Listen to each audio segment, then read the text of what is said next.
Hey everyone, it's Crystal with Crystal's Literary Lounge. Welcome to my channel. Today I'm going to discuss some of my thoughts now that I have finished From the Grave. I took a few days to process what I read. If you have not yet watched my review that does not have any spoilers, I will leave the link to it below.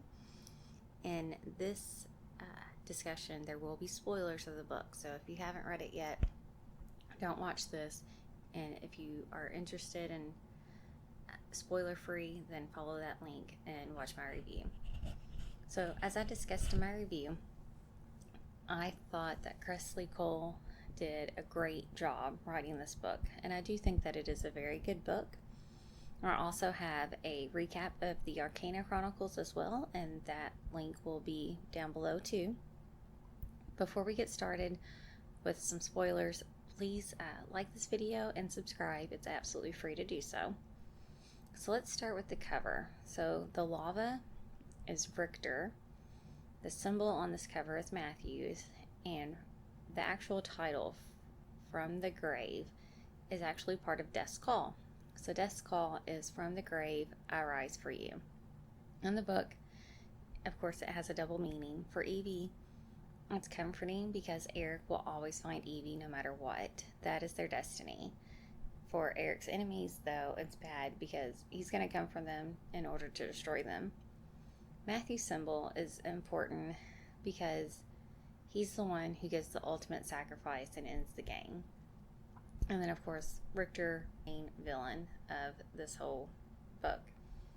And we see Evie's footprints here as she walks away after winning the battle. So before I discuss the end and Matthew's sacrifice, I just wanted to look at a few things that I liked and a few things that I didn't necessarily like. So most of the book focuses on everyone preparing for the final battle, and the other focus is on relationships. You've got Eric and Evie, Evie and Jack, Evie and her child, but friendship is really a huge theme of the whole series, especially this final book.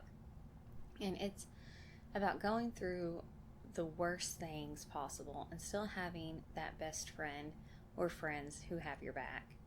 And you get to see in this final book friendships build and grow, and some become deeper and stronger, which makes the final battle like more gut-wrenching. I enjoyed all the friendship building.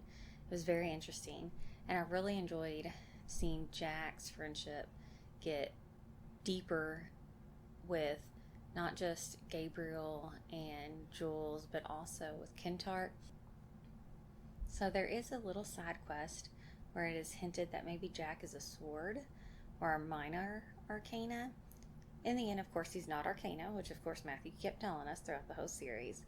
It's just that Jack is just an extraordinary person. It was interesting, and it helped Jack find himself again, I felt. I also enjoyed Evie with Eric and the baby, and just being a family. Eric's interactions with T melted my heart, and it made his death very, very hard for me. I liked almost all of the battle, even the way each individual ended up passing away. I did feel just a little let down by Evie and Richter's part of the battle. I expected it to be at least somewhat hard for her to take Richter out, but Evie does it with such ease that I thought, really? That's it? It's over? I did find it interesting that after the battle, Evie, Sol, Lark, and Cersei, they heal the world.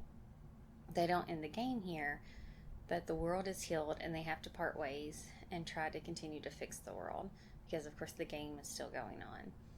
I also liked that we got to see the very first game and how there's this flashback of this is how the first game ended, which of course we see Matthew had to betray Evie. The only one that actually makes it to, or the only two that make it to old age, are Evie and Matthew. Matthew is really only in the book at the very end, and he makes that final sacrifice of being the last Arcana, which is what ultimately ends the game. But the Arcana will continue to reincarnate, but Matthew will never reincarnate again. The very end has fans divided because at the end we see Matthew gives up the sacrifice and he lets Evie know that he's never going to be coming back, but she gets a second chance. And we see that when she realizes that she's getting the second chance, she goes to find Eric. But Jack, of course, has also reincarnated. So you have Jack, Evie, and Eric have all reincarnated, as well as all of the other Arcana. And it seems that everyone's going to just continue to reincarnate over and over. They just don't have to play the game anymore. I understand why some fans are unhappy, because some fans feel that Eric doesn't get a happy ending after everything that he sacrificed. And I completely see that, because when I first read it, I also agree with that. I wasn't a huge fan of that, of Jack getting reincarnated, but Presley did hint at this because, she gave us Soul as a character, and Soul had his two loves, and that is what it's hinting at with Evie. Evie has her two loves, and the three of them are going to continue to be happy over and over and over again. I also didn't like the idea of just everyone continues to reincarnate over and over, because that kind of sounded like purgatory and not really a happy ending. And I think Matthew not reincarnating is him finally getting peace, because he suffered repeatedly, and this final suffering for him was very brutal, and he absolutely deserved peace. So these are my thoughts on From the Grave. I'm sad that it's over, but I'm also happy I have closure now to this series. And even though there are a few things that I didn't like, I did enjoy the book, and I do think that it is very well written.